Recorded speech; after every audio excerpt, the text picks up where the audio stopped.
जय शिवराय. नमस्कार शेतकरी बांधवांनो, आपण पाहणार आहोत कृषी उत्पन्न बाजार समिती संगमनेर तालुका संगमनेर येथील कांदा बाजारभाव 13 सप्टेंबर 2024 रोजीचे.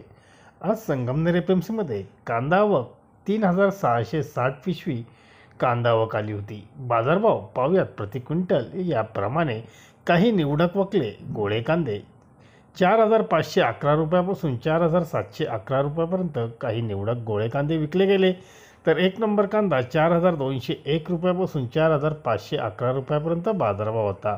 दोन नंबरचे कांदे 3751 रुपयापासून 4100 रुपयापर्यंत विक्री झाली, तर तीन नंबर कांद्यांना 3200 रुपयापासून 3651 रुपये असा बाजारभाव पाहायला मिळाला. चार नंबर कांदे 1500 ते 2500 या भावाने विक्री झाली. टमॅटो मार्केट पाहूया. संगमनेरमध्ये 8300 क्रेट टमॅटो आली होती. बाजारभाव प्रति क्रेट एक नंबर 350 ते 430 रुपयापर्यंत प्रति क्रेटला बाजारभाव पाहायला मिळाला. दोन नंबर टमॅटो 225 ते 300 रुपये प्रति क्रेटपर्यंत विक्री झाली. तीन नंबर टमॅटोंना 50 ते 150 रुपये असा बाजारभाव संगमनेरमध्ये पाहायला मिळाले. धन्यवाद. व्हिडिओ आवडला शेअर व लाईक नक्कीच करा. चॅनलला सबस्क्राईब करा. बेल आयकॉनला क्लिक करा.